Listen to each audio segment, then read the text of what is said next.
അസ്സലാമു വറഹ്മത്തുള്ളാഹി വബറകാതുഹു.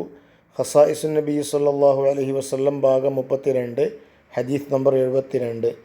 റസൂലുള്ളാഹി സ്വല്ലല്ലാഹു അലൈഹി വസല്ലമ തങ്ങൾ കാരണമായി ഈ ഉമ്മത്ത് ചെറിയ കാലയളവിൽ ചെയ്യുന്ന അമലിന് കഴിഞ്ഞുപോയ അമ്പിയാക്കന്മാരുടെ ഉമ്മത്ത് വലിയ സമയത്ത് ചെയ്യുന്നതിനേക്കാളും കൂടുതൽ കൂലി അല്ലാഹു തആല ഈ ഉമ്മത്തിന് നൽകും.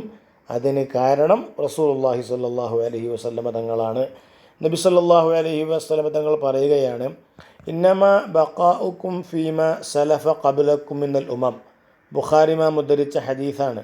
നിങ്ങളും കഴിഞ്ഞുപോയ ഉമ്മത്തും തമ്മിൽ ഉള്ള വ്യത്യാസം പറയുകയാണ് റസൂലുള്ളാഹി തങ്ങൾ. അത് അസ്ർ നിസ്കാരം വരെയും അസ്ർ മുതൽ മഗ്രിബ് വരെയുമുള്ള സമയമാണ്. അഥവാ തൗറാത്ത് നൽകപ്പെട്ട ജൂതന്മാർ അവർ ഉച്ചവരെ പണിയെടുത്തു. അവർക്ക് ഒരു ഖീറാത്ത് നൽകപ്പെട്ടു. ഖീറാത്ത് എന്ന് പറഞ്ഞാൽ അതൊരു അളവാണ്, ഒരു ദീനാറ് സങ്കല്പിക്കാം. അങ്ങനെ അതിനുശേഷം ഇഞ്ചീൽ നൽകപ്പെട്ട ഈസാ നബി അലൈഹിസ്സലാമിൻ്റെ അനുയായികൾ അസ്ർ വരെ പണിയെടുത്തു. അതിന് അവർക്കും ഒരു ഖീറാത്ത് നൽകപ്പെട്ടു.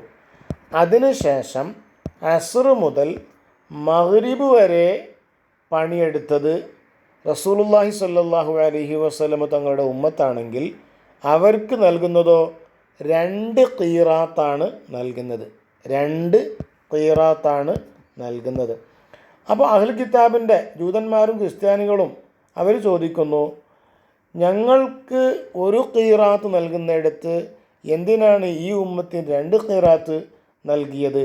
അപ്പോൾ അല്ലാഹു തആല ഇങ്ങോട്ട് തിരിച്ചു ചോദിക്കും, നിങ്ങൾ ചെയ്ത അമലിന് കൃത്യമായ കൂലി നിങ്ങൾക്ക് നൽകപ്പെട്ടിട്ടുണ്ടോ ഇല്ലയോ? അപ്പോൾ അവർ പറയും, അതെ, ഞങ്ങൾക്ക് നൽകപ്പെട്ടിട്ടുണ്ട്. അപ്പോൾ അല്ലാഹു റബ്ബു സുബ്ഹാനഹു വ തആല പറയും, ഫഹുവ ഫളി ഊതീഹി മൻ അശാ. ഇത് എൻ്റെ ഔദാര്യം കൊണ്ട് ഞാൻ നൽകുന്നതാണ്, ഞാൻ ഉദ്ദേശിക്കുന്നവർക്കിത് നൽകും. അഥവാ ഇവിടെ സമയം വെച്ച് നോക്കുമ്പോൾ ജൂതന്മാരും ക്രിസ്ത്യാനികളുമാണ് കൂടുതൽ അമൽ ചെയ്തത്. പക്ഷെ അവർക്ക് ഒരു ഖീറാത്താണ് ലഭിച്ചത്. അതേസമയം ഈ ഉമ്മത്ത്, നബി സല്ലല്ലാഹു അലൈഹി വസല്ലം തങ്ങളുടെ ഉമ്മത്ത് ചെറിയൊരു സമയമാണ് പണിയെടുത്തത്. അവർക്ക് നേരെ ഇരട്ടി കൊടുക്കുകയും ചെയ്തു. ഇതിൻ്റെ വിശദീകരണത്തിൽ പണ്ഡിതന്മാർ പറയുകയാണ്, തഫ്ളീലു ഹാദിഹിൽ ഉമ്മത്തി വ തൗഫീറു അജ്രിഹാ മഅ ഖില്ലത്തി അമലിഹാ. ചെറിയ അമലായിട്ടും വലിയ കൂലി ഈ ഉമ്മത്തിന് അല്ലാഹു തആല വെച്ചു എന്നുള്ളതാണ്. അസ്സലാമു അലൈക്കും വറഹ്മത്തുള്ളാഹി വബറകാതുഹു.